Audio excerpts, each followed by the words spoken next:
Three. All right. Hello, my name is Santos Del Rosa. It is April 20th or Easter, so happy Easter. In my paper and now my presentation, it is titled Exploring Bedriding, a Contemporary Self-Care Phenomenon. So in this, we're going to talk about bedriding, what it is, and how it affects people. Also, we're going to talk about mental health and how that plays a role, Generation Z, as in my generation, and digital escapism.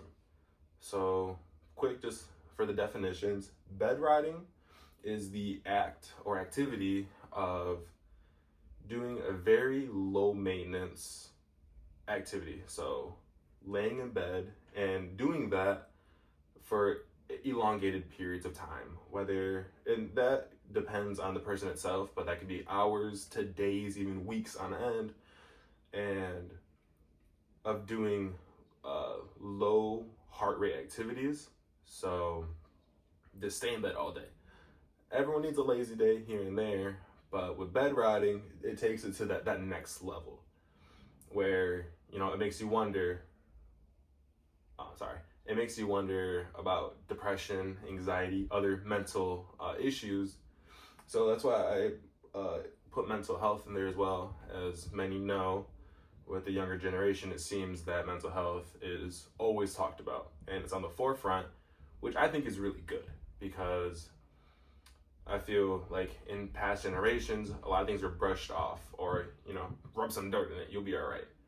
But I think it's good that we are, as a whole society, really talking about it. And Gen Z is the main focus, as bedriding is very popular amongst my generation and young adults, like millennials, like the younger part of millennials. But even older people have begun doing this. They might just not know the name for it, that there's, a name. Digital escapism.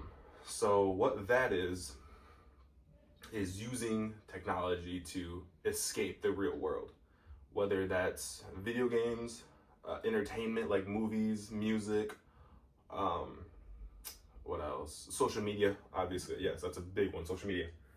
So they're using technology to escape the real world, to unplug and, not have to worry about work, school, relationships, just a way to escape. So,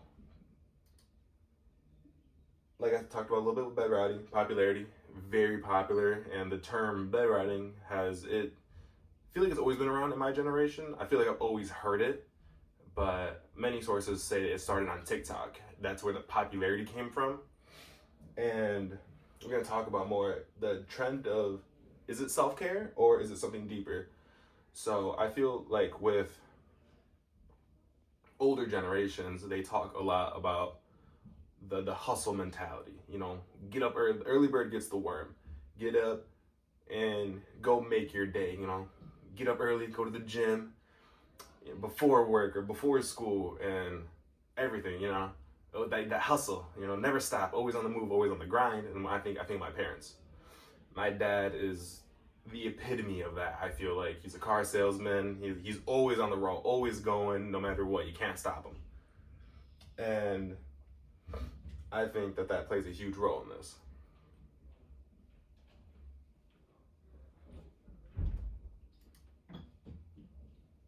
So the research questions we're going to look at, is it possible for bedriding itself to improve mental health? Also, is bedriding linked to mental health, specifically like depression and anxiety, which I have studies that say yes to this. And then also how social media plays a part in the normalization of bedriding. And then, is it linked to real life issues such as work-life imbalance and social burnout? And also unhealthy habits. So the psychological impact that I was able to find was Keith Dodson. He's a psychiatrist, and he said that there are associated levels of depression and activity, and it's a reciprocal relationship. So the more activity you have, the less that depression showed up in his research. Vice versa as well. if you don't work out and you don't do much to raise your heart level, it can lead to depression and anxiety. So with this, I put some claim bed riding helps them with a reset to their mental battery. So for some people, it might work to lay in bed all day, not do anything to help them feel better for the next, taking a break from the world. But it's not for everybody. So with this and the psychological impact of it, it can get very ugly very fast when it leads to depression. Because if someone's already depressed and they hop on TikTok and they see the trend and it makes it okay, they think in their mind, everyone else is doing it, I can do it too, it's gonna help me feel better. And it goes downhill. If they were working out at all, then they stop doing that. So they can't use it as a replacement because it can lead to social withdrawal.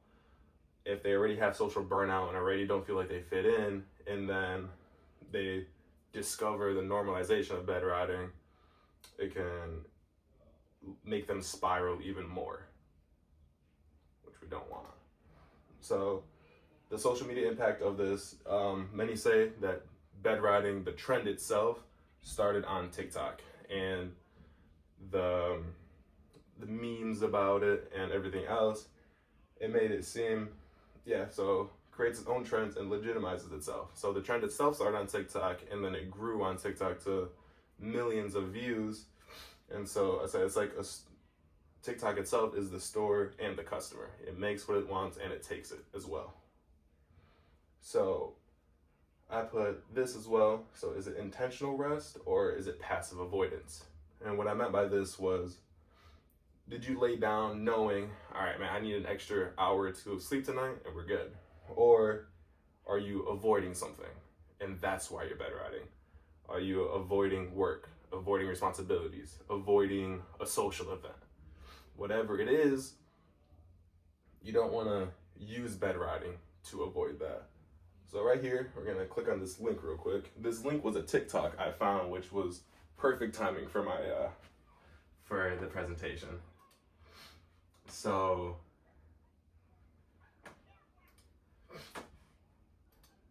and I just wanted to read the comments. So this TikTok, it says, tell me your most unhinged bed riding story. I'm not talking about an, I stayed in bed for a week situation. I want to hear about the mold growing in your room. So I feel like this alone, where someone makes a video wanting to hear from, obviously this person's a part of Gen Z. They made a TikTok that has 820,000 likes and 31,000 comments talking about bed riding. I feel like this is just perfect for my presentation. So scrolling down, we'll just go through a couple. Someone said, and obviously, these aren't legitimized sources. I didn't text these people. It's just, I found on TikTok and it works. So someone said, I accidentally grew listeria in my bed. I had to search that up. That's living bacteria. So they laid in bed for so long, and I'm sure there was food and other, independent variables in this one's life, but to grow bacteria in your bed from not moving it shows a lot. And someone else said that they found silverfish in their room. Silverfish are insects that are attracted to moisture and like food and stuff. So, and another comment, from the ages of 12 to 14, I never left my house for 2 years. My skin started to grow mold.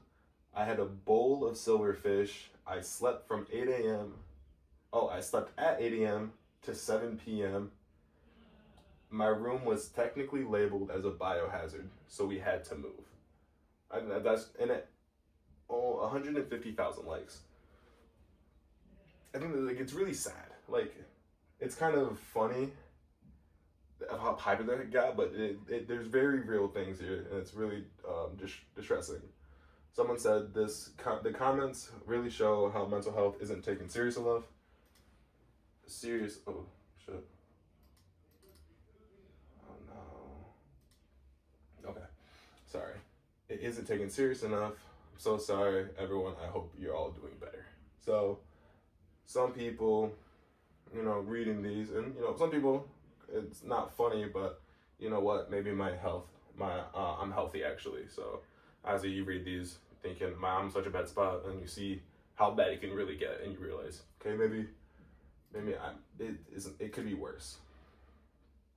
But I just wanted to put that in there to kind of, show that it is a very real thing. But yeah, mental health TikTok. So there's 40 billion plus views on the hashtag mental health on TikTok itself. So some of the pros for some people are the pros of TikTok in this sense, and talking about social media, are talking about mental health so much on social media. It removes the stigma behind it that, oh, they're all crazy people or they're just sad or whatever. It removes the stigma behind it. There is potential helpful advice on there from people, and it builds this sense of community, which it's nice itself, because then you realize you're not alone. You're not crazy. But with the cons, obviously, anybody can post. So there's lots of misinformation and parasocial therapy.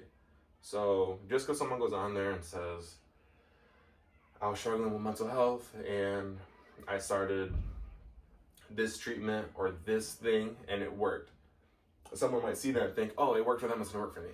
But that's not always the case, and you shouldn't use social media as a replacement to therapy. And then awareness is not treatment, so you still make sure if you're having issues to get those.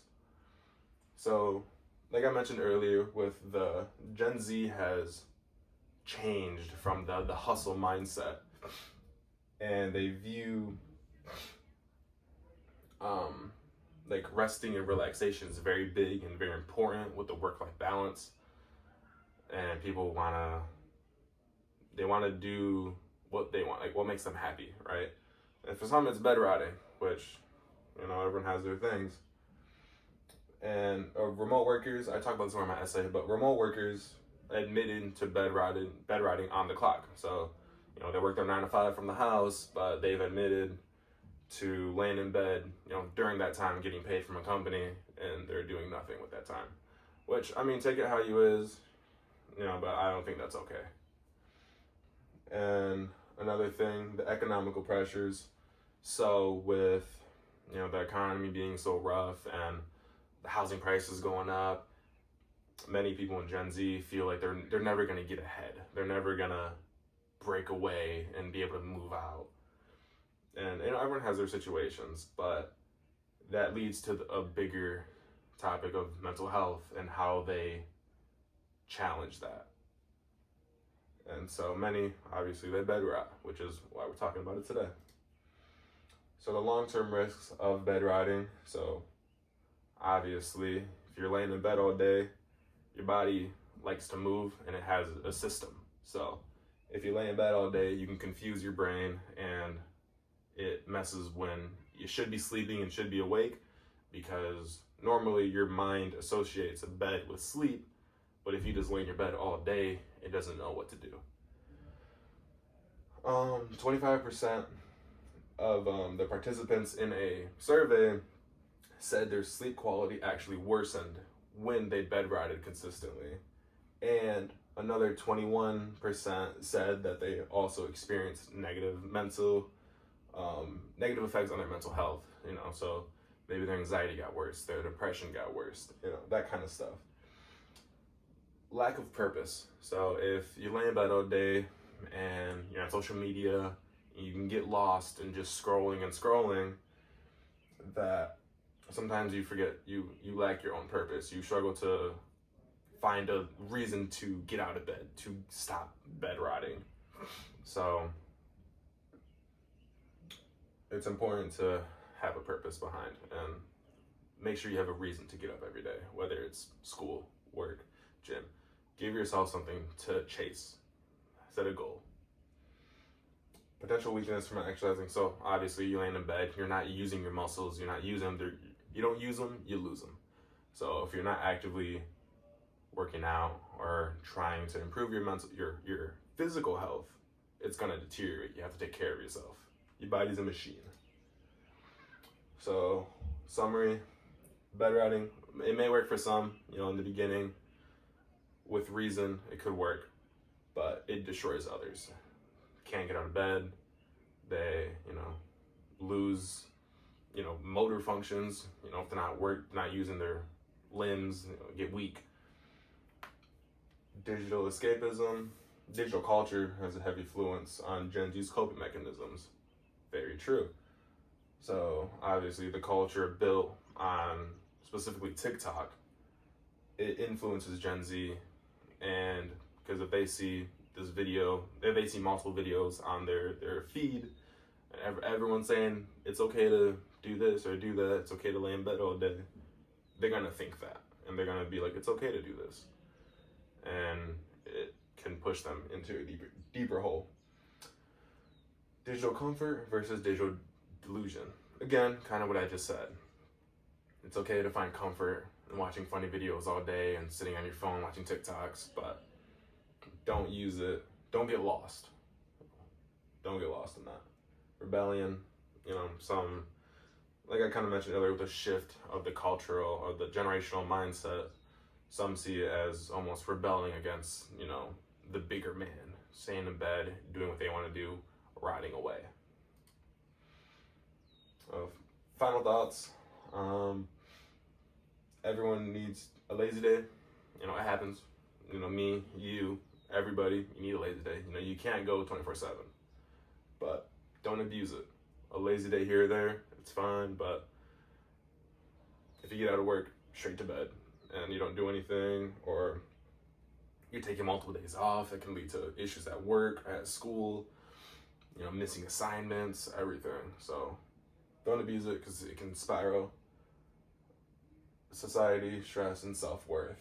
So with this, I'm kind of just talking about like society as a whole, putting mental health in the forefront, but everyone needs help. Stress,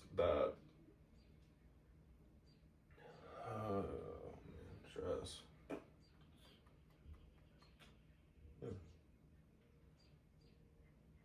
We'll go past that. Bed riding is not inherently bad, but it can be a mirror. So when I say that it can be a mirror, I touched on it earlier, but if someone is already very depressed or has very bad anxiety or is not has really bad social life. Oh, it's raining. Nice. Gotta close my window. But yeah, so they lack a social circle or social withdrawal. It can make it worse. That's why I say it can be a mirror. And that's all. So that was my little presentation talking about bed riding, mental health, and Gen Z. So thank you.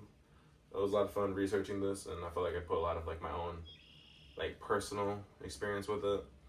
But yeah, that was good. Thanks for listening.